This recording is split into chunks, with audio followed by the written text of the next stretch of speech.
Puerto Rican kid, bald head, loves snakes, loves Blizzy, Sergio Chacon. Yeah. What up, Pa? Peace. Welcome to the DBS podcast. It's your boy Sergio Chacon, aka Blizzy Chacon. That shit whack. I mean, it's always gonna be Dirtbag Shit podcast. The DBS podcast. Peace and welcome to the DBS podcast. Small hoodie season is upon us. It's your boy Sergio Chacon. I'm a day late with this show on some real DBS. My bad. But I got a great show for you guys. My guest just dropped a 1 hour special on YouTube. Is doing crazy numbers. He's very funny. Without further ado, let's bring up and enjoy my man, comedian, Mr. Joe List. Icing my knee right now. I've been doing mixed martial arts with Diego Lopez, and I just fucked up my knee over there. Oh, man. So I'm in a weird position. I want to talk a little bit about that, too. I mean, you've been at it for a while. Yeah, about a year. I've been doing it for a year, but this is the first time I've actually been, like, hurt. Like, my knee is fucking swelling up and all red and purple and shit. Make sure you ice it for, like, 10 minutes. Yeah, I'm doing that now. And then put a heat compression on it as well. Oh, really? Yeah, if you have, like, a heating pad for, like, 7 minutes. And then alternate between the two. Okay, yeah, I've heard. I have no idea what that does, but it sounds good. It definitely sounds like you know what you're talking about. You fooled me anyway. It sounds innovative, right? Like, oh, yeah, it's the new shit. Hell yeah. Well, that's what it's. I looked it up. You know, I always know about rest, ice, compression, elevation, but I don't know what the fuck. I've been running like a dummy. I'm 38 now, and I'm running on cement every day or every other day, and like that's made my knees sensitive. And then today I just slammed it while we were wrestling, and now it's swelling up. Yeah, make sure with the running sneakers, you get good running sneakers. Invest in them, man. I hope you're not running like in some old Larry Bird Converse. No, like Rocky. No, I have New Balance 1080s. Like these are the top of the line. I go to the running store. I got some like expert guy. I think he's African, and I don't know. Can you say that? I mean, he's African. So. He is African. And he's giving me the good shit. But yeah, this thing is like swelling up like crazy. It looks like, I don't know, it looks like a mouse, as they would say, on your face, but it's on my knee. Yeah, so listen, one thing I'm going to ask is that we don't talk about that anymore because I need you to be focused on the podcast. Okay, that's fair. That's fair. If I look down, it's not at my phone. It's at my huge swollen knee. As we proceed, the bump just gets bigger and bigger into the screen. That's You're like what putting I'm an elbow on it.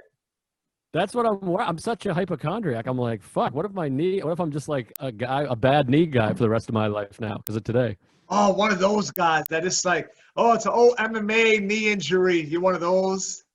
Exactly. And it wasn't even like a leg lock or some shit. I literally just like was kneeling down. I was like, ow. You were leaving, getting your shoes on. Yeah, exactly. I was walking down steps, but I think it'll be all right. I'll just keep icing 20 minutes on, 20 minutes off. I'll get some heat. Yeah, you'll be all right. You'll be all right. It just happened like an hour or two ago, right? So it's literally an hour ago. Yeah, so your body's like reacting to it. You'll be fine. Exactly. Can you like you have any mobility or is it like locked? I mean, I walked down the stairs. Like I walked up the steps at the train station and walked home, but it was like going down, it was sore, and then walking down the stairs, I was like, fucking A. Yeah. That's when it started to really hurt. And then I noticed when I got home, it started to swell up. It took a while to swell up, but now it's swelling. Yeah. So, definitely stay away from the running and just continue icing it. You should be all right, though. You didn't hear a crack or anything. No. It was nothing like that. It was just kind of like all of a sudden it just was sore. Yeah. Next time you see Diego, be like, I'm paying you for this? For these injuries? It does feel really silly to take up MMA at 38 years old, but I'm enjoying it. No, man, you're crazy. I think it's very important to find that passion, you know, and like a lot of people they live their whole lives just fucking working and they never, you know, discover that. You discovered that relative, you know, within the last year or two? Yeah, I started just about a year ago. Yeah, I think last August. So maybe a little over a year. I feel like you've been doing it longer because the last time we spoke, I felt like you were just maybe we were just talking about it competitively, and you had like something to say about it. I felt like you've been doing it longer, maybe consistently with the last year. I thought you dabbled a little bit years ago. I don't know. I mean, I was always into fight. I took like a boxing lesson or two a while ago, years ago. And then I'm friends with Colin Quinn, if I can name drop, and he always likes to get into it. He loves to throw fists and talk Nice. boxing. I Does remember when he I first. still train? I don't know that he trains anymore at all, but he loves it, and he's always, he's one of those Brooklyn guys that's just throwing punches at you all the time. There's like just footage of him just shadow boxing in random places. Oh, totally. When I first moved here back in '07, he was like showing me boxing shit. And then we were driving around in my car and I was like laying on my horn. And he goes, "You keep honking like that in the city, you're going to be using those boxing lessons a lot quicker than you thought." You can't honk like that. Because I came from like, Boston. I mean, Boston people want to fight too, but everyone's just laying on their horn. He's like, "I wouldn't do that much here. You're going to be in a fucking anyway." It's crazy because you don't strike me as a lean on the horn type of guy.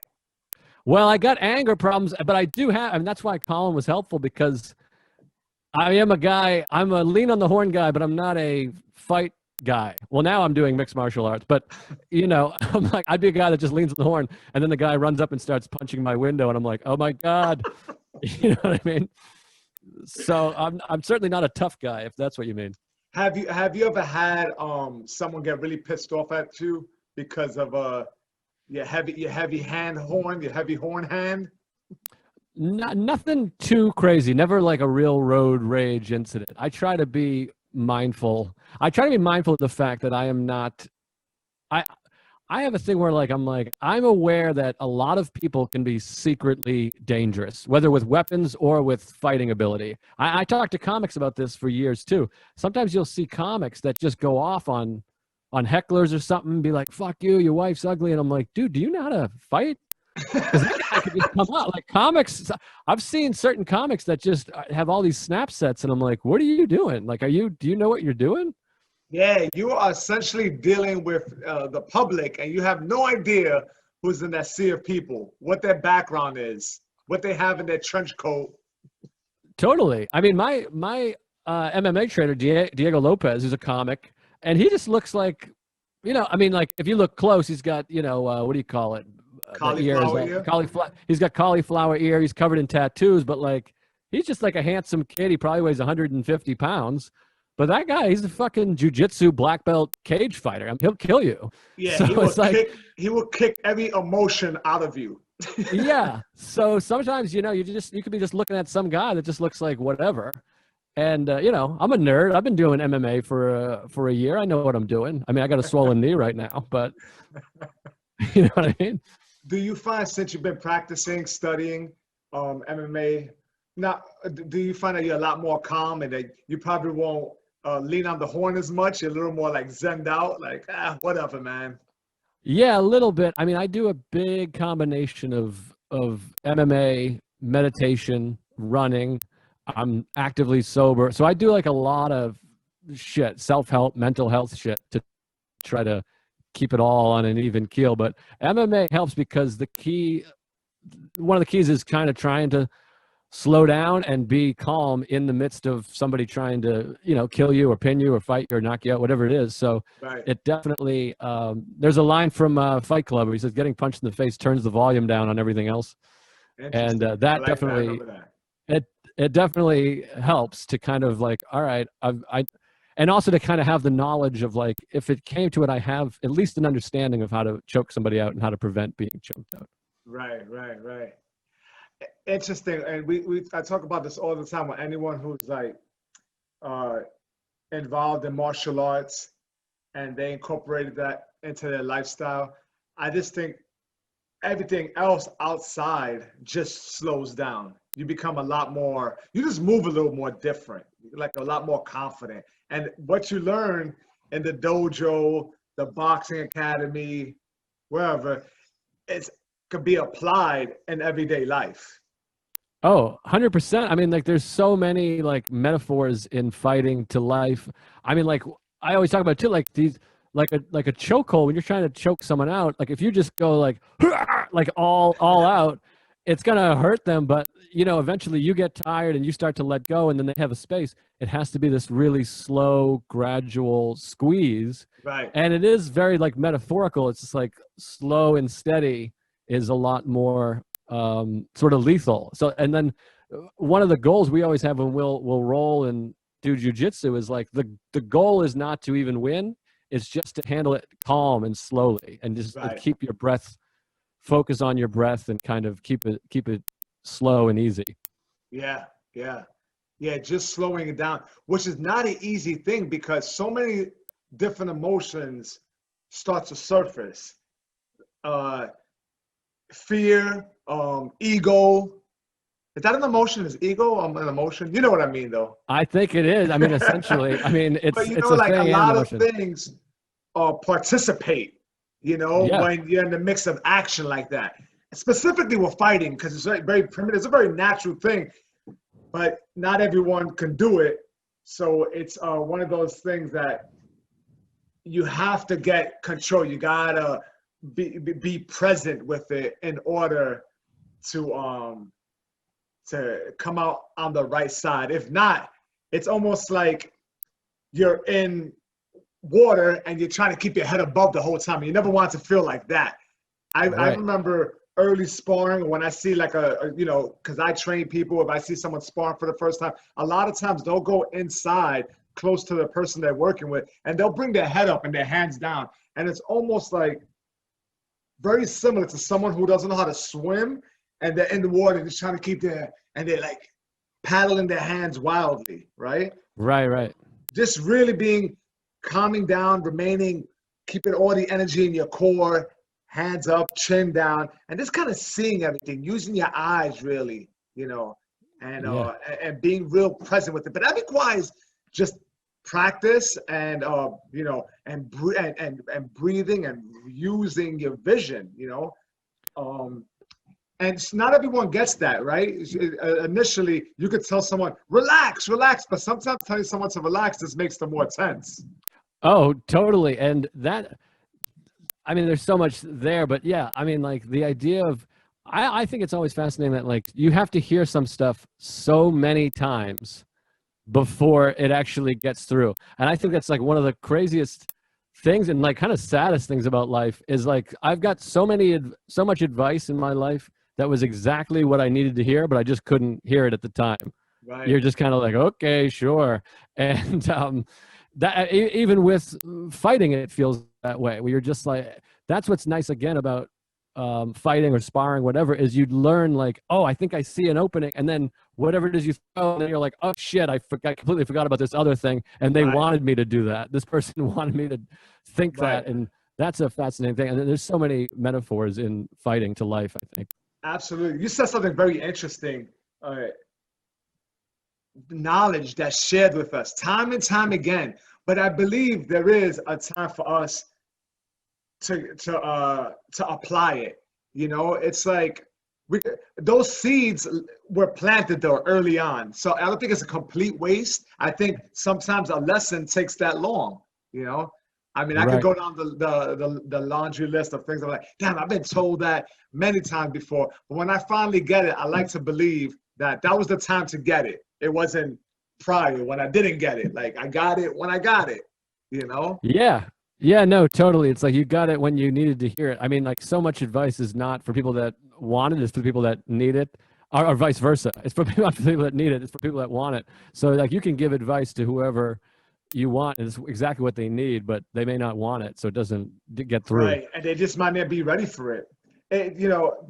I have a guy who I'm working with. He's been boxing about 2 years or so, but when he boxed, he did like mostly classes. So you're reduced to maybe doing, I don't know, 20%, if you're lucky, in a full class setting, maybe getting 15 to 20% instruction that's valuable. If not, then you just have someone to front like 1, 2, 3, 2. And a lot of bad habits could be developed if not addressed, right? But one thing we covered yesterday was just breathing. right? And how you approach, like the temperament of your punches, of how you go in, doesn't have to be 100 miles per hour. It could be slow and steady, because power is the last thing to leave us. We'll probably be strong old men, you know, grabbing our grandkids by their wrist if a car comes, come here, you know. The power is the last thing to leave you. Our speed will be compromised, our coordination. So that's the stuff that needs to be worked on right now in order for it to last longer. You know, so I said bring it down to like 40%, but that's hard to do because you know you're strong. You want the speed and power. You want to go at it 100 miles per hour, right? So he would, every time he threw a punch, his cheeks would puff out like a puffer. Like, you don't fight like that. Like, you got to be, so I told him, I said, we got to, so you see the puffiness of the cheeks? Let's eliminate that. If you need to find a rhythm, and I get that, you know, you can just make a sound every time you throw a punch, go, psst, psst, psst. But the puffing of the cheeks is an example. It kind of leads me to believe that you're tensing up, like, so you're holding all this stress in your chest and shoulders, you know, and you want to be nice and relaxed in that area. Yeah, totally, which is hard. Like, that's the thing. When I spar, the hardest thing for me that I'm still doing, and in my mind, my trainer, kind of Diego, he kind of corrects me, because I'm like, I still, when he throws a jab or whatever, I still react with my whole body. Right. Both elbows come down, I cinch up. And I'm like, I'm trying to undo like 35 years of instinct. And he's like, no, you're undoing thousands of years of instinct. That's like through evolution. Like, human beings are like, oh, there's something coming at me, let me cover up. So that to me has been the most difficult part of sparring, is just to react with like an elbow, you know, to parry instead of fucking, I jump on the ground and cover everything up. I'm used to, you know, from my uncle beating me up when I was 6 or whatever. You know? Yeah, no, it is something. It's doing it over and over. And some of them, I find, for me personally, some of the most tedious drills will instill that. Some of the most tedious drills, like, it's, you know, with a partner, just catching punches, and it's almost like you're wiping your nose, right? We don't want to over parry, we don't want to over block, parry or over block. It's just like bah, bah, but being firm with the hand movement, bah, bah, you know, and really remain focused. It's amazing how many people don't look forward, right? Always looking down. Like, when we walk down the street, for the most part, we're looking forward, right? You know, and we get a broader spectrum of everything that's going on, right? So when you look at someone's face, you can kind of see where their arms are going. You don't have to become fixated with looking at the hands or ground. You look at the face, everything just becomes a little bigger, but that's a whole discipline in its own. Like, looking someone in their face, that's a little weird. Right, sure. So anyone who feels uncomfortable with that, I say, if you get too uncomfortable, just look at someone's forehead, you know? If you get that gets a little weird, you know, just look at their forehead. But you just get a broader spectrum, because I find when I look at the hands of someone I'm working with, that I'll respond to feints, like a fake punch. And you don't want to respond to that, because responding to every little movement extracts just a little bit of energy. It's like a little poison dart frog, you know, it's kind of like extracting a little energy out of you. Which, by the way, dart frogs are not poisonous in captivity, only in the wild. That's a little fun fact. No kidding. That is a fun fact. I'm a big reptile and amphibian lover, so I'll just drop those gems throughout the episode. I appreciate it. I hope it's a good fact, because I'm going to say it to everybody without doing any background check, which I've been burned on many times. Where someone tells me something, I just tell everybody I know for like a year, and then people are like, "That's not true at all." I'm like, "Ah, shit." You're just gonna go to reptariums, reptile zoos, and pick up frogs. Yeah, they're fine in captivity. Yeah, and then I just die. That is funny. Those type of people who gain knowledge from their friend and then it's like share it with someone else, like they came up with it first. You ever had someone do that to you? Oh, completely. It happens all the time, and I'm like, I told you that 2 days ago. I told you that, and they say with such conviction. Yeah. No, that happens all the time. I feel like it happens in comedy, because it's such a small, tight-knit community. Completely. Or like, I've had it happen where people tell a story, and it's not even like, I told you that. I'm like, that's my story. I'm the guy in the story. Like, that, I was the only one there. Yeah, they're telling you your story, but they're telling you better. Right, Like, right. I've had that too. Like they make me, fat or something, and I'm like, what? which, by the No. way, you look great. I can see that the training and the taking time off. Actually, you've been. I was gonna say taking time away from booze. You've been sober for a while. For years now, yeah. Coming up Yeah. on 8 years, yeah. Well, so I guess why my reference point. I think you shared a picture recently on Instagram, and it was like 8 years ago, and you were drinking at the time, and you look so different. It's amazing how eliminating alcohol from your life gives you 10 years back. Oh, completely. I mean, like Dogs, I you look feel so much more crisp and young. You don't have that swollen look. And I look at pictures of myself when I was drinking. It was the same thing.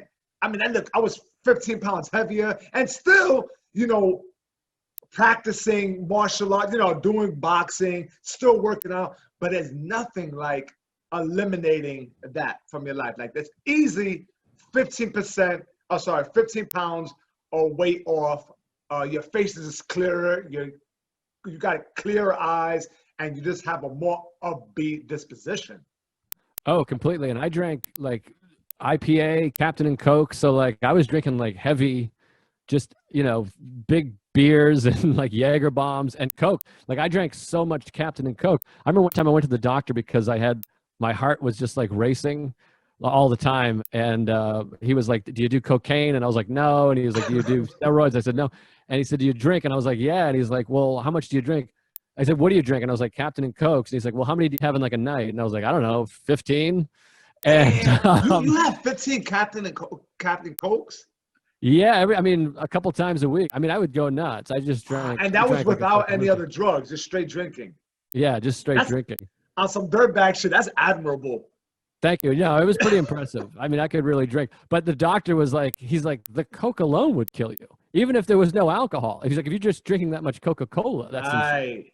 And he's like, of course your heart's racing. You're drinking a gallon of Coke a night, which I was. I would drink, tons of Coca-Cola. And so when I quit drinking, I mean, like I still drank soda for a while. I quit that now too. But I mean, it was so much. The booze was just so much. It was horrible. And like you said, your eyes are clearer. I drank so much. I've talked about this before where it felt like to me, whenever I turned my head, it took like a split second for everything to catch up with me. Like everything just felt blurry whenever I would look. It was horrible. Yeah. Yeah. And the thing about, the abundance of like sugar and Coca-Cola mixed with something that would dehydrate you, like alcohol, that concoction, those hangovers must have been different. It must have felt like you got hit in the head with a spiked bat. Yeah. Well, Like- that's what happened. That's why, I mean, that's not why, there's a lot of reasons I quit. But for me, when I hit 30, I quit when I was like almost 31, but I was 30 years old. But like the first few months, those hangovers would be debilitating. Like when I was 22, I would fucking drink all night, blackout, wake up and go for a run, play basketball. Yeah. And then you get in like your late 20s, early 30s, a hangover would be like a day. I would lose the day and wouldn't really start moving till like 8 o'clock at night. Right. You can't even send an email. Completely. I just had no brain capacity to deal with anything, to have a conversation. Like you open the laptop, you're like, oh, yeah, you can't do shit. Yeah, it was horrendous. Plus the depression. I mean, alcohol's a depressant, so you're just dumping a depressant inside of you constantly. Right. And then mixed in with something with the life that you chose, that I chose with stand-up comedy, which is so hard. It requires so much of you. It's just so hard, and it requires so much of you. That anxiety filled in with alcohol and the hangovers, it's really debilitating. Like the lifestyle itself and what it requires, like emotionally and physically, running to spots and doing all that, and mixed with alcohol, man, it's hard. It's tough. Yeah, when you think about it or really kind of look at it, there's not too many comedians that are, or maybe people in general, but comedians that are really successful and working it and doing it that drink excessively. Right. Like, I think like Doug Stanhope, I mean, Dave Attell was doing it. He quit years ago. I mean, before I quit, but like, there's not a lot. It's just a lot of, first of all, waking up, traveling, flights. Yeah, And you know, mental it's energy. inevitable, man. I think people could go off for a long time in their raw talent and maybe they just have years in or whatever, but I think it's inevitable that you hit a wall and you know, you could continue to this fucking drag ass but you know, yeah, I mean, I agree. I can't name one person who's like a hardcore fucking drinker who's turning over new material, looks enthusiastic about what they're doing, and just really doing well at stand-up comedy. Yeah, it's really succeeded. I mean, like when you look at all the big guys, I mean, I don't think there really are any. Stanhope's the only one that I can think of who still boozes and I think does drugs. I don't know. I mean, I haven't seen him in a long time. I don't know what he's doing, but Right. I mean, like Jim Gaffigan's not drinking 40 beers, you know, what I Right. mean, and getting Bill on his Burr. private jet. Yeah, exactly. You know, Louis C.K. These guys, you know, they're not drinking. You know, from what I know. Yeah, maybe they have a glass of wine or whatever. I mean, Chappelle, I think maybe smokes weed. I mean, he smokes too many cigarettes, that's for sure. But I know cigarettes that is a turns different me thing. off a little bit. I love Chappelle. I mean, he's one of my, he's absolutely one of my favorites. You know, but it's just like it's so much. It's like, you know, I wonder if it's, why? I wonder why, you know, on stage, because I feel like if he has to do that on stage, it must be, and he'll chain smoke on stage. I can only imagine what it's like in the green room. Yeah, that's what worries me about Chappelle, because he feels like, Chappelle feels like a different kind of being. He feels like an alien because he's so like brilliant and he does his own thing and all this stuff about him. He's so like mysterious, but you're like, he is a human being smoking a couple packs of cigarettes a day. Like, I feel like in my mind, I get like genuinely concerned. I'm like, this isn't going to end well. Me too. And that's why I said it the way I did. I was like, yeah, it bothers me a little bit because I want him to be with us for a very long time. And like, I don't want, you know, oh, geez, it just seems like so much, you know, it's just like. Yeah, it's constant. Like, I mean, I've seen him at the Cellar do a 3-hour set where he lights a cigarette with the end of the other one. Like there's not a moment where he's not smoking. Yeah. I'm like, I just watched him smoke 14 cigarettes in 2 hours or whatever it is. Yeah, I did. When I used to use cocaine, and that's the way I would smoke. You know, it'd be like a pack of Newport, and it got ugly. You know, I mean, that would sometimes, like, cigarettes are so gross. You know, if I ran out of cigarettes, I would go in my garbage and just look for like buds, but just a little bit white left. You know, it's just like. Oh, so that's crazy. Gross. I'm grateful I never got into that. I'm a cigar guy. I'll have cigars here and there. I cut way down on them, but I like a cigar and I'll have one here and there. But I'm really grateful I never got into cigarettes because for me, cigarettes, they really hammered it home. My generation, I mean, at least in the suburbs, I don't know how it was for you, but I mean, they were like, your teeth turn yellow, your fingernails turn yellow, you won't be able to breathe. I remember doing an exercise where we held our nose and breathed through a straw. And they were like, this is what it's like if you smoke. And that always resonated with me. I was like, all right, great. I won't do that. Yeah. But alcohol, they didn't do that for me.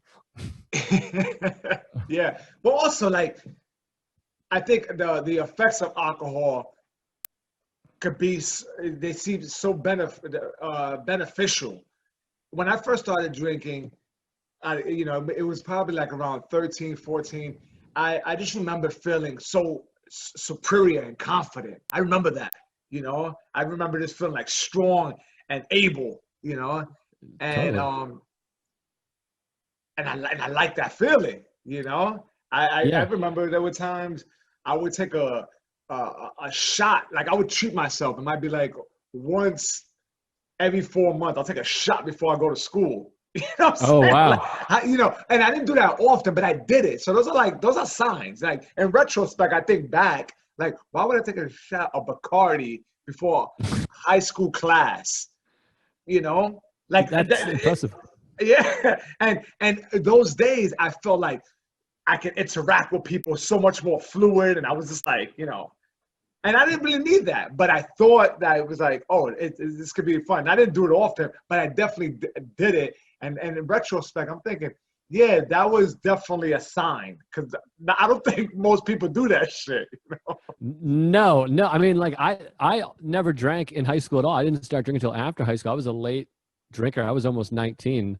But Yeah. I remember hearing people talk about that they smoked weed when they were in high school or drank. And I'm like, the idea of being high in high school or drunk With is those mind-blowing. fluorescent lights.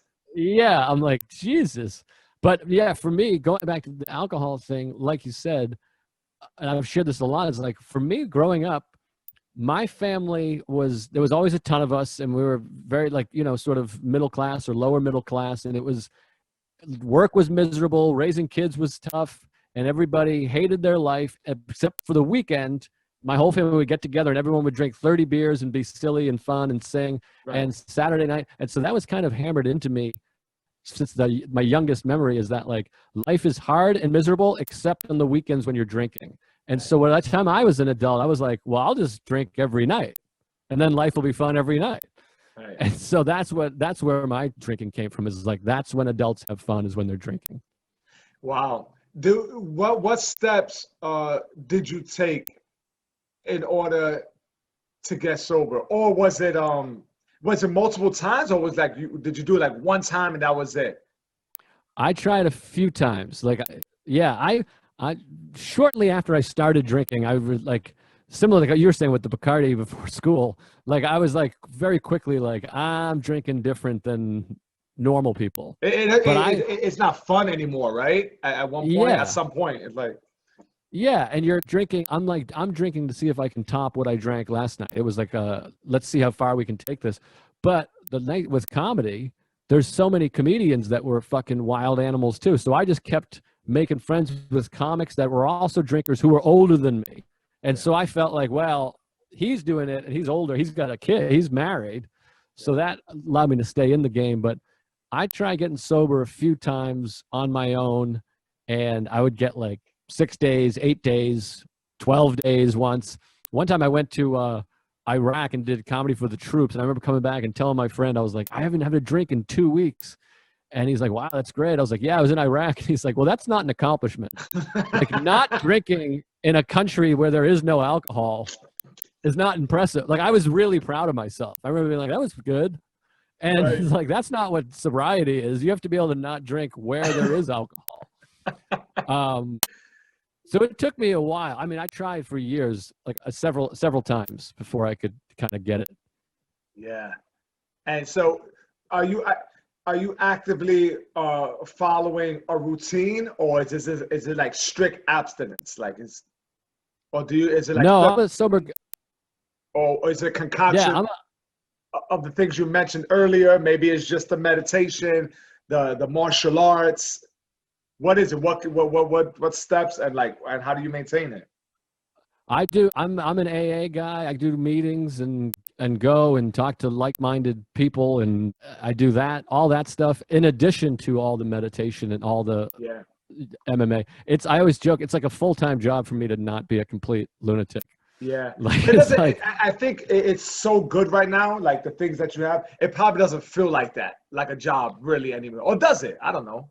No, it doesn't feel like a job, but it's like I know I have to do these things. I like all the things. So it's not like I'm like, oh, this sucks, I have to go do this or that. I enjoy all of them, but I'm like, if I start missing any aspect of it, I start to feel it. And for me, it's not a matter of like, I'm going to drink. It's just a matter of I'm going to start to be angry and resentful or bitter. Right. I start to feel that thing of like, he got that? He's Yeah. doing that, kid? Like, I don't want any of that. None of that is productive. And that's another thing that we were talking about earlier, advice, and you don't get it for a long time. It takes so long to realize in this business, or probably any business, that like comparing yourself and getting upset about what other people are doing is just a complete waste of time and energy. It just does not benefit you at all. We Yeah. are all guilty of it. No one's exempt, but you have the choice how far you allow that to, how much of that is going to consume you, and then there's so many much more pleasant things to involve ourselves in, Yeah, completely. And I like Gary Gulman would always give me the advice. The only thing we can actually control in comedy at least is like, and same with, again, any job, is like what I'm doing, what we're doing on stage. That's the only thing you can actually control. You can't control whether the audience laughs, whether you get heckled, whether you get booked, or if you get on TV or whatever. You can just control the actual thing you're doing. Right. So it's like just focus on that instead of, and that goes for not just comedy, but if you're a whatever it is, a plumber. Like I imagine all jobs are some situation where you're like, he got the promotion or he got to do whatever gig, whatever, you know, he's siding fucking whatever house, you know, whatever the gig is. Someone's jealous of someone. Right. Absolutely. Absolutely. Yeah. That's without a doubt. It's harder now. It's harder now with all the social media platform because everything is so much more amplified and in your face. You know, Completely. It's a lot harder, you know, but it's the discipline that's required of partaking in MMA or something like, you know, or boxing or running, whatever it is, that the results are so beneficial. It's like they last so much longer, but it does require that discomfort and getting into it and just doing it, you know, just fucking doing it. Yeah, exactly. I mean, you just have to do it. And it takes, like I said, it took me so long to all this stuff to get through and to kind of be the person that I like wanted to be. Right. And I'm still working on it, but. Yeah. That's awesome, man. Well, I'm happy for you. That's inspirational. Like this is healthy for me too to listen to because we talked about, you said if you miss one thing, then you start to get angry or whatever. So for me, having a guy like you talk about this, it's a reminder, it's refreshing because I'm getting it from your perspective. And that shit is really helpful. You know, anybody who's dealing with that struggle, whatever, it's super helpful just to hear it from someone else. Like, oh yeah, I can identify with that. And sometimes that's all you need is that little piece, you know? You ever listen to Gary Vee and him speak that super ultra positive shit? I don't need that too much of it. I need to go sit down at a seminar with an earplug and a booklet. No, all I need is like 15 seconds of him saying some, you know, super positive shit. And okay, I got it. I'm good.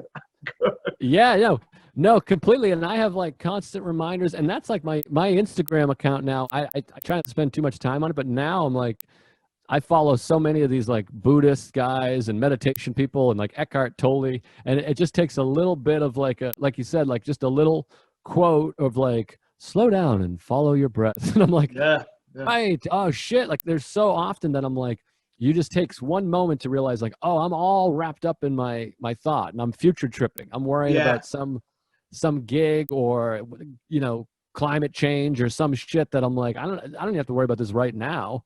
Right.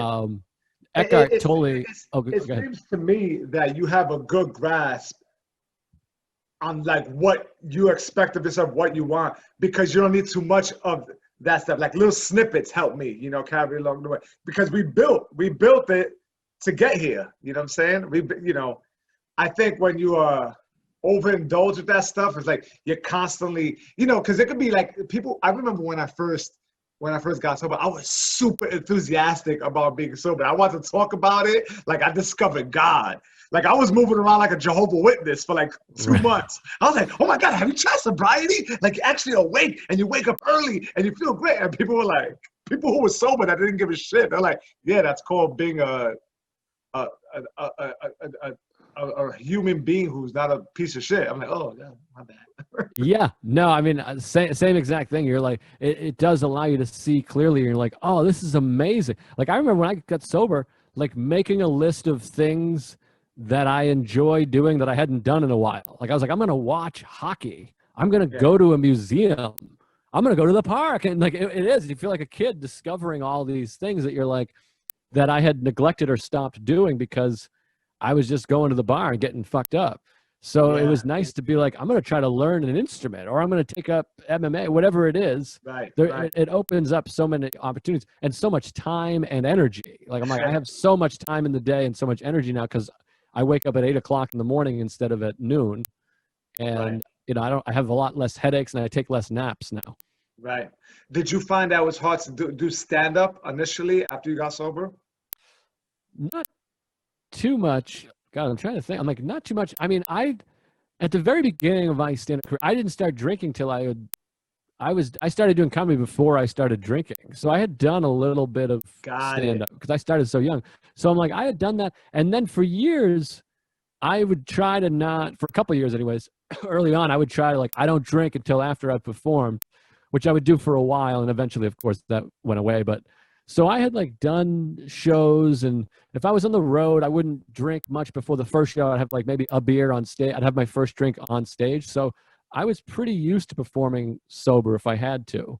Yeah. So So that was already built into you. And likewise, I went in the same way. I mean, I drank, but I remember I had a strict rule, like no drinking, before a show. And then it got to like doing it afterwards, and obviously beforehand or whatever. And I had a similar experience like you. Like I was hanging out with older comics, and we were doing hard stuff, and I was like the younger comic, and I would go, and I feel like, oh, I'm a part of this shit. And also I feel like I could sustain longer for like a longer part of the night, because when I got sober, I wanted to go home right after my set. That's the way I am to this day. Like I would like to hang out, but I think early on you feel like you need to. You feel like you need to fucking hang out and shit.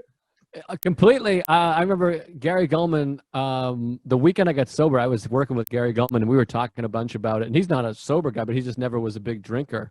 But we were talking, and I had this like epiphany where I was like, trying to make a case that I should keep drinking, because I was resisting it. And I was like, well, what do I do? I was like, what about late at night? You're at a party or a bar, and it's a bunch of people you don't even like. What am I supposed to do in that situation? Just not drink? And he was like, Joe, you go home. And it was like, it blew my mind. I was like, oh, that hadn't even occurred to me to go home. Like I thought, like you said, like I'm like, no, you're supposed to hang all night. That's how you kind of do it. And it just never occurred to me to go home after a set, which I'm like you, I'm the same way. I do the show. Sometimes I'll go on early, and I'll ask to go on early, and then I'm like, all right, see you later. I always joke, I'm like, I'm a day guy now. I hang out during the day. I do things during the day. And at night, I'm like, I go home, I do a show, and I go home and sit on my couch and watch, hockey. I realized, once I got some, I realized, I really don't like, not that I don't like most people, but sometimes I go by the energy, man. Like there's a certain energy, oh my God, after the show, oh my God, can you want to use that? Anything that sounds like that, like, oh my God, you get that, like anything that sounds like it's coming from, I don't want to deal with. You know what I mean? Completely, yes. No. I cannot, my tolerance, but, oh my God, oh, yo, come over here. And they're telling me, oh, your joke was funny. Meanwhile, they're telling me your joke. Right. They got the comics all mixed up and shit. Completely. I've had that so many times. And there's times where you're listening and like, I didn't say that. I'm like, I don't even think that. So I definitely didn't say that. At those times, I wish I wasn't a nice guy, because I think it'd be more fun to respond like a Patrice O'Neal or someone that's like fucking shit on them. But I'm always like very giving, and I'm like, oh yeah, oh thank you, and I just stay with like a fake smile, like, oh yeah, thank you. Oh yeah, that was actually Joe's joke. That's and they don't get it. They're like, yeah, that joke you have about, and I'm like, oh yeah, that was actually Joe's joke. And they're like, oh, that was fun. Let's take a picture. And like, I just wish I had a different personality to shit on them, because I think that'd be a lot more fun than doing what I'm doing. I feel that way all the time with personalities, and there are certain people, comics, that they walk in and everyone goes crazy. They're like, hey, look at Big Steve. Hey, Billy. There's comics that like somehow, and I'm a nice guy. I'm nice to everybody, obviously, but like there's comics that I've worked with. By the end of the weekend or night two, they know every waiter's name, every waitress name, every bartender. I'm like, how did you even meet those people? Like they just walk up and say hi to the staff. And again, it's like, I'm not an asshole. I'm nice to the staff. I tip. But the one waitress that comes into the green room, I go, oh, hey, nice to meet you, whatever. But these guys will work the kitchen. They know the cooks and the thing, and they go out for drinks after. I'm like, that has no appeal to me, with all respect to everyone that works at comedy clubs and everything. Yeah, I'm just I don't have that. Yeah, I don't either. And I'm not sure, I mean, I could be extremely social, but it's very sporadic, and it's in spurts. And I'm not sure if that's due to age. I'm not sure if that's due to being sober. I'm not sure, but it's definitely it's in spurts. Like I could be very like into it, and then after a while, man, especially after like a show, I like kind of like withdraw big time, or even before a set, like I kind of withdraw because I can't be, I can't give too much energy out. I mean, I'm very protective of that. It feels like I need to keep some of that shit, like too much of it out there, man. It's just, and then you're right. There's some guys who are just on like the entire time at the start. Like I had Emma Willman on the pod, and we talked like last week. A guy like Godfrey, like his energy is constant, and I'm like, damn, how does he do it? That guy, like it's amazing, Yeah, no, he can hang. He can hang. He can talk. I mean, he'll do a spot like at 5 a.m. with the same energy. Right. Yeah, but I feel the same way with like I come down, especially like a long headlining set on the road, and then a meet and greet, which is what we're talking about in a lot of ways. Like that's work to me, the coming up with something to say and posing for photos. By the end, and I'll be on the road with Sarah, my wife, and afterwards I'm like, I can't even have a conversation, even with my wife. I'm like, I gotta just sit and really just like come down because my muscles are all tight from the show, and you're trying to be in it and in the moment, and it's a lot of stress to do 2 shows, 2 meet and greets, and so I feel the same way. I'm like, I can't even talk now. Yeah, no, it is a lot. That's pretty dope, by the way. I'm glad you brought up your wife Sarah because you guys have such a dope energy about each other. Like I just think it's dope. You guys are both funny. You guys been together a long time. So congratulations to finding a partner like that. You guys finding each other and and proceeding with a career. I feel like we don't hear about that often. Comics married and doing it like that. Oh, thanks. Yeah, there's a few of us. There's Rich and Bonnie. There's Rich and Bonnie. They've been together a long time, right? Yeah, and Tom Cotter and Kerry Louise are another one. But no, it's great. And I meet so many comics. I've seen so many comics that are like, I would never date a comedian. How do you date a comedian? And we always laugh because I'm like, well, comics have so much in common. We think the same. We have the same sort of irreverent sense of humor. And we know all the same people, which I think helps in a relationship where it's like Sarah will go do a show. And I'm like, oh, who is there? She's like, oh, this guy. And we're like, oh, we hate that guy. You have like that. Or you're like, I love that guy. Like, instead, in a lot of relationships, not that you need to have the same profession, but in some relationships, you come home, you go, how was your day? And your wife or husband's talking about someone you've never met. They're like, this guy, Steve, you don't know him. He's this guy. And with us, it's like, we know all the same people. So as soon as she says some name, I'm like, okay, I know exactly who you're talking about. Right. So that helps. And of course, we're comics, so we have just horrendous senses of humor. Just, you can be like, yeah, this guy died. And you're like, that's hilarious or whatever. Right. So it's great. I mean, I like it. I love it. Yeah, that's awesome, man. Did was she with you when you were getting sober? Was she there or you met her after? What was the? No, so we were dating and she's sober too. So she was sober before me. So she was sober when we started dating. And I think we dated for just over a year while I was still drinking. And oh wow, so you guys like met during a very pivotal time in your journey. Totally, yeah. So I would drink, and it was never too big of an issue, but we've talked about it since. Like we wouldn't have lasted if I had kept drinking because there was nights where she would just go home and then I would go keep drinking and be like, I'll see you at home. And come that would home. Get old real quick. Of course, yeah. Like there was one night, it was the Caroline's Christmas party where I was coming home and she was going to work. She had a day job at the time and we bumped into each other. It was like 7 a.m. She was off to work and I was coming home all fucked up and being like, hey. I don't know why I picture you with a button down that's ripped. Yeah, exactly. It was one of those things. Yeah, undone shirt, shoe untied. And give me a hug. Where are you going? You know exactly where she's going, but you're asking where she's going. Yeah, exactly. And I smell like cigars and Jaeger bombs. And I'm like, what's up? But those relationships aren't going to work. If the husband's coming home and the wife's going to work at the same time, that's probably not going to be good. Right. But yeah, so I got sober, and I got sober on my own. It wasn't like she was like, you need to get sober or anything like that. It was just kind of like I decided, and then she wasn't skeptical, but she was just like, okay, because people say they're going to quit drinking, all that shit. So she was just kind of like, all right, awesome. And it stuck for me, and now it's great because we're both sober, and we spend so much time talking about our drinking days and sobriety and stuff. It really helps. It's like having a little AA meeting in our living room. Yeah, I could totally see that like helping. It's just like, because sometimes that's all you need, man. Sometimes that's all you need is to fucking talk about it. Yeah. And Yeah. it just gives you that extra little push you need.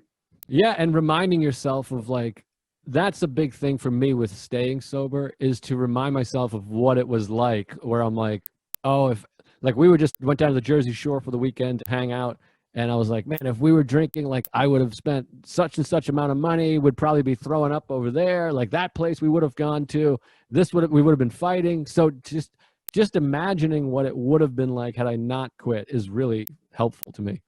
Right, right. It's interesting when I first got sober, like I just remember thinking about initially like the because you get a network of people who do the same dirtbag shit as you, right? And they slowly just start to fall off, you know. Yeah. They're just no Completely. longer around. You're not hanging out with them anymore. And I remember like sure maybe like a year after, like seeing them again, and they're still involved in the same shit. And it took a lot of me not to judge them, like because I was like, damn, you piece of shit. But meanwhile, like less than a year ago, I was on the same boat. But that's the human condition. I remember thinking like, get it together. But that would be my initial thought, and then it would be much more open. Like I would put it like this: I would see them, and then be like, oh, I don't want to talk to that person. Right, right. And I can feel they have like mixed emotions too, because it's energy. I can feel it. Like they're like happy for you, but maybe a little bit like resentful. And I find just Yes. giving my time and being as authentic as possible, and just being giving was valuable to like that exchange, because you spend a lot of time with these people. Did you find that? Did Completely. you find like anyone close to you just kept on going one way and you went another, and like it just kind of the relationship that like kind of fell apart? Yeah, a little bit. I mean, some people, it's fine. They still drink and we're still close. But like my family is all really heavy drinkers, and I'm the only one that's gotten sober, and maybe there's a couple that should or whatever. But it definitely feels different. It might be in my head, but it definitely feels like, here's Joe. He doesn't really drink. We better be careful with it. It's like that kind of thing. Or they're like, smell this, man. Smell this whiskey that you're missing. So there's Yeah, stuff like that. We were like, okay, guys, great. yeah, And yeah, I definitely have friends that we're like, I gotta separate a little bit from that guy. I can't, because some people, that's how they hang. They drink yeah, all night, and even when I was drinking, drunk people were annoying. So it's yeah. like when you're sober, you just lose so much Oh, tolerance for drunk people. it's zero. It's fucking Right, zero. right. Yeah. That thing of like, what? Oh God, and like you said, all the same things I did, all the way I was. I'm like, I hated myself then, so I hate people that drank like me. Yeah, it is amazing how something that gives you confidence really is robbing you of your confidence and self-esteem. Right. It is Yeah. interesting because what fueled you to like talk to that girl or to like say something you want to say ultimately robs you of all that. Like, the big picture is like you like a shell of what you could potentially be. And that's without a doubt. Everyone is good to like it's just what it is. And the discipline that's required not to go that way. But I realized that I was like, holy shit, I'm so much more like upbeat and confident at this way, and that really fuels you and motivates you to stay on that track. Yeah. No, I mean, like I always joke or say, like, I'm like, I spend so much less time literally looking in the mirror in sobriety, because when I was drinking, I would like come home and just be in the bathroom being like, you piece of shit. Everybody hates you. Like I would wake up, just being like, you fucking son of a bitch. And like that feeling of like, who did I text? How did I get home? What did I say? That feeling of being like out of control. And I'm like, I think everybody's mad at me. Like, Yeah. you know what I mean? I wake up now and I never, or rarely, I mean, I'm still a neurotic guy, but like, I rarely have the feeling of like, I think everybody at that place was pissed. Like, you just remember everything you said. You remember the text you sent. You remember how you got home. Oh, and sometimes it happens throughout the day sporadically. Like things pop up like, oh my God, I said that. Oh, like you ever had a hangover like that? Like throughout the day, all the dirtbag shit starts to surface. You're like, oh God, I did that. Oh, I said that. Oh, I went there. Completely. I mean, all the time. And then sometimes someone would remind me. They'll be like, dude, you know that you took your shirt off and jumped on the pool table and yelled, everyone suck my dick or something, whatever it is. And I'm like, what? And they're like, yeah, dude. Which is hilarious, by the way. Like, it's fucking, if someone were to do that, jump on a pool table and say, everyone suck my dick, get in size order, and everyone take a turn and suck my It's a good bit. Yeah, it's not bad, actually. And I just came up with that off the top of my head. So, Man, I really enjoyed your special, man. I hate myself. That shit. Oh yeah, it's the reason why I hit you up, because I've known you for years, but when I came across it, sometimes you forget. Not that I forgot, but it's been so long since I've seen your stand up with the 6 month layoff for everybody. So when I saw your special, it was real refreshing. It was good to see you. It looked like you were having fun on there. So congratulations to you. It's doing fucking numbers. I know you got to be super proud of it. yeah, man, I feel good. I mean, we just went over 1 million, I think, last week or a week ago. I don't know what it's at now, but yeah, I'm really happy with it. Like, it was just one of those things, you do all these shows and you're like, man, I wish everyone could see this. This show's going so well. If anyone could just see this. And I felt like that's the stress of shooting a special. You just want it to go as well as it can go and be one of the best shows. And they were like, it was a hot crowd and a bunch of people were there. It was great. It most certainly, and I'm going to tell you from my, where I was sitting, what I'm saying, like, as a viewer, it definitely felt like it was that. It felt like you were just had a fucking good show ripping. It looked like it was like your authentic you. Like, it didn't look like you had any hang-ups. It didn't look like you were overthinking shit. It looked like you were saying it for the first time, and everything just happened to be super fucking funny, man. I really enjoyed it. Oh, thanks. That means a lot to me. I appreciate it. I mean, like, comics are who you want mass appeal, obviously, because that's how you make money and sell tickets, but comics still are the people you care the most about liking it. So that means a lot to me. I appreciate it. But yeah, I mean, it was fun. And it was like a night where I came off stage and I was like, I got, like, the first show, I was like, okay, I got it. And the second show was great also. And I thought it was a good mixture of fans of mine and then also just regular people, which is what I wanted. Like, yeah. standard, just like we came to the Comedy Cellar tonight, people. So it was pretty awesome. I think that's important to have that mix. Definitely. Yeah, that's how I felt. Because sometimes if you have, I mean, I don't have that many fans anyways, but sometimes you have too many fans. They know you too well. They've heard the jokes. They're like, oh, he's doing that thing.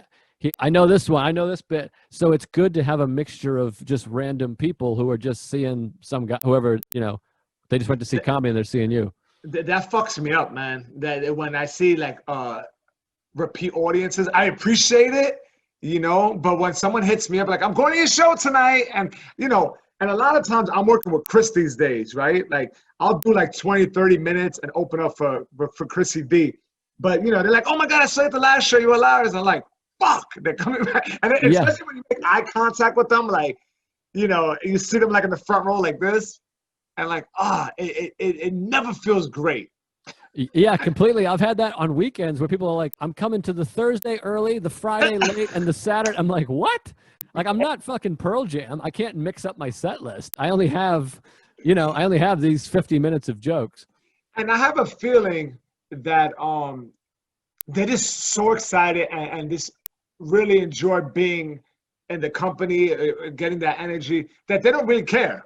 I think those sort of times don't really care. But there's something that happens to me when I know that tightens me up a little bit. So even though they like this joke, and they don't care if they hear it a second time, something happens to me and it fucking stifles my delivery a little bit. Yeah, completely. Or I'll find myself trying to like come up with bits on the fly just for him. And it's like, there's like 300 people in the crowd and there's two people. There's like literally one couple that was there last night. And I'm like, maybe I could just do a joke about bubble gum or something. Yeah. And then I'm just fucking eating it. And I'm looking at them and they're like, what are you doing? And I'm like, oh. Yeah, it's weird for sure. It is difficult, but that's shit we put on ourselves. Because I think about like Brian Regan's like Comedy Central Presents from whatever late '90s, whatever it was. I watched that thing fucking 45 times. Right. So exactly, it's like sometimes you just want to see the same jokes again. You love it. Yeah. They want. Yeah, you're right. I mean, I can think about what off the head. Cat Williams, Pimp Chronicles. I watched that shit like 20 times. Right. Yeah. So it's a bunch of the. I remember watching a Bill Burr half-hour special when he first came out. It was It was one night stand. It was a half-hour special. Watching Yeah. that and feeling like I watched it over and over, you know? Yeah. No, and then people also like to bring friends. They're like, I love this guy, come see this guy. So they, even though that guy's seeing you for the third time that week or whatever, his buddy may never have seen you. So, Yeah. you know. Right, right. Did you how are you faring during these times? You feel good? I think, you know, when I saw you, we had a show last week. Man, you didn't miss a beat. I saw you ripped on stage. We did the show at what was the name of the spot? In Astoria, Bartolino's. Queens, Bartolino's, produced by our boy Gary Vita. And it was a fun show. It was the best possible scenario for stand-up comedy under the conditions in which we are in, right? Wouldn't you say? Completely. I mean, like, I was saying that night, I'm like, this feels like a regular gig you would do in like New Jersey, where like you go down, they feed you. Like the stage, I mean, the stage was teeny, but like the sound was great, and it felt like it was open air, but there was like a little tent over you, and Right. it was great. I think they just It was did a it again this beautiful past night. week. The crowd was super enthusiastic about it, and it was a dope lineup. I mean, you were on it. We had Ian Fidance, Rich Voss, Gary Vita. Who else was on it? There was a Carmen Lynch. Carmen Lynch. Nick Griffin that's was a there. good fucking line, man. Every week, you know, and you rip, man. Are you finding that this is a nice time to fucking prep for another special? Like you're like, it doesn't feel like too much pressure. Like you're not at the fucking staple clubs. Do you feel like, oh man, I'm gonna utilize this time to really work on the next special? Yeah, I mean, a little bit. I mean, like, I'm not doing as many sets, but the ones you are, like, the audience, I compared it to, like, doing shows for the military where, like, they're just so grateful to be out of the house to see you. And everyone knows that we haven't been doing that much comedy. So you're kind of like, it allows you to kind of be like, all right, here's the thing. I think this is funny. I'm not sure. Yes, and the audience is like, okay, whatever it is, just give it to us. There is a little, like, lenience there.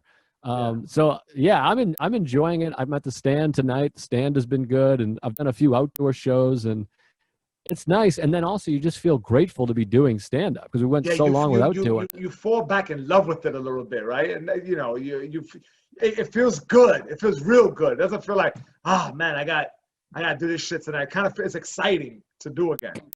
Completely. I completely feel that, agree. And yeah, so I'm digging it right now. Are you having fun with the drive-in shows? I've done one of those. I've done it a couple times. The one at Bel Air Diner, which is like down the street from my house. Both Bartolino's and that drive-in gig are right down the street from my house, which is nice.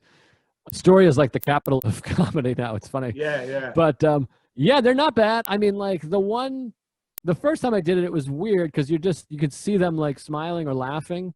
But you can't hear much. But now the one in Queens, at least, there's people outside as well. So it's pretty fun. I mean, it's all different. But to me, it's like I'm just accepting whatever happens. I'm like, I can't control any of this. It's a weird situation. So whatever it is, I'm like, I'll do it and try to make the best of it, you know? Yeah, for sure. I was booked for the Bel Air. And just the idea of doing stand-up comedy for cars was like a turnoff for me. Like I was like, what? How did they respond with blinkers? Like what? Like I couldn't. And then I was getting mad. And then I was thinking like, I'm doing like training sessions throughout the day, and I'm thinking about this shit. Yeah. You know, Diego holds the pads for you. I'm doing that. Someone paid me, and I'm just like thinking about bombing in front of like 15 cars. Like, I'm like, why am I thinking about it? The show is not till like 5 days. Like, what the fuck? It was starting to affect me. I was getting anxiety. And then it was canceled. And I was like, oh, fuck, yes, right? 2 weeks later, you know, Jay Nog is a great dude. He's going to push to get you back on the show because he's a man of his word. So he sends me a date. And I was totally able to do the date. But I was like, oh, I'm not sure I'm available, but thank you. I'll get back to you. You know? And he shoots me a lot, like a long-ass list of dates.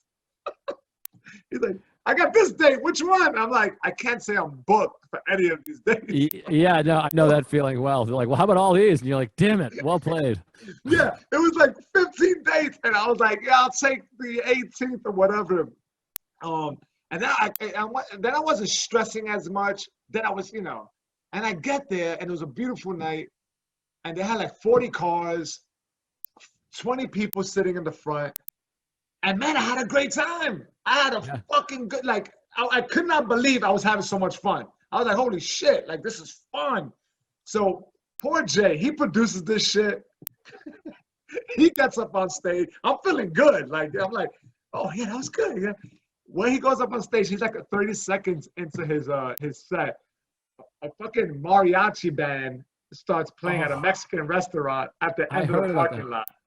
That's hilarious. I heard about that. I think he told me about that, or someone told me about that. Hilarious. That restaurant is fully aware that the diner is doing comedy shows. Why would they do that? Give us an hour and a half. I mean, they've been doing those shows for months. I mean, yeah, they got like May or patrons in their shitty establishment. Why would they have a band of 6 playing for like 6 of their patrons? It's like so weird. It's almost like they're doing it on purpose. Like, fuck you guys, you know? Yeah, they've probably heard, 500 F words in the last 3 weeks, and they're like, you know what, fuck these guys, we're gonna play the band out here. Or someone probably did a joke about mariachi bands, and they're like, you know what, fuck you, we're gonna get one. How about that? Right. But no, I've done it a few times. But yeah, whatever I can do, I do now. I'm like, okay, it's outside, it's it's in a hot air balloon, whatever the hell. You're just like, okay, I just want to tell jokes, Yeah, for real. Well, I really appreciate your time, Joe. I'm not going to take too much more of it. Do me a favor.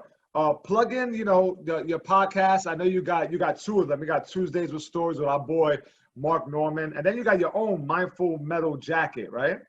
Yeah, so that's when I started this year. I think I started in January or something like that. And it's sort of, it's just it's similar to this, I guess. It's a one-on-one. We kind of talk about mindfulness, meditation, anxiety, therapy, all that shit, kind of mental health stuff. I'd love to have you on sometime. Yeah. And we just get in there, and it's pretty fun. And there's jokes because it's comedians, and I've got a few people that are experts in diet, and I had another guy who's like a Buddhist teacher, and I got another meditation teacher coming on next week. So I'm trying to mix it up a little bit, and it's fun. And then Tuesdays with Stories with Mark is just straight comedy, irreverent, silly shit. We just tell stories and fuck around. You guys are a great team. You guys complement each other well with great chemistry. I love it. Oh, thanks, man. I appreciate that. Yeah, it's fun, and people are into it. So, and then I'm at Joe List Comedy on Twitter and Instagram. And the special is I Hate Myself on YouTube. It's free. You think the dietitian you have on Mindful Metal Jacket is going to approve of all the Chipotles you fuck up? I asked her, I was like, what if I just get brown rice, grilled chicken, and hot sauce? She's like, that's not too bad. I don't think that's too bad, man. Yeah. She's like, it just goes bad if you start adding all this carbs or too much cheese or whatever. But I'm not afraid of carbs too much. I mean, I exercise a lot. I got a good metabolism. So to me, I got to try to avoid the fried French fries and all that shit. Yeah. It's funny how I'm not too vain when it comes to that shit. We work out, right? So we feel good, right? But I just don't, when I eat bad, I don't feel good. It's not like, oh my God, I'm going to gain weight. It's more like how I fucking feel. I hate to feel like everything requires so much effort. Right. If I have like pepperoni pizza and, and pork dumplings and French fries all in one day, the next day I'm like hungover from the food. Totally. I'm moving around like a baked potato. Right. That's completely the worst. So yeah, like if I like this past weekend I ate like that, and I was just like, what the fuck am I doing? So Monday I cleaned it up and I felt good. So real quick before I let you go, I thought it'd be a great idea to go whale watching. Have you ever did it? Yeah, a bunch of times. I grew up in New England. That was a big event. So it's big. I actually went, the first time I went whale watching was in Maine, and I really enjoyed it. So it was a childhood memory that I wanted to revisit with my family. My daughter's 8. I want to go. And it's like a 3-hour drive to Cape May. And we get there. It's a nice drive. And we got on this boat, and we didn't see one fucking marine animal. I've had those before. And you're like, I didn't know that could happen. Out of all of that, listen, I thought about everything. Joe, I thought about everything that could possibly happen on this trip. I don't come across that. I'm a little bit like, I'm not anxious, but I was like, oh, what if we all get to a car crash and we die, like the whole family? I was like, why am I thinking this? Like, I thought about that. I was like, what if something horrible happens to the whole family? or what if we don't get there on time? And then we get there, and I'm excited, like I'm on the front of the boat like this, with binoculars that I rented, I put aside, and I was on the snack line box, like, hey, I got my ticket. Don't give away all the binoculars. I paid $6. Right. Yo, we didn't see. All I saw were fucking seagulls and Trump flags by the houses.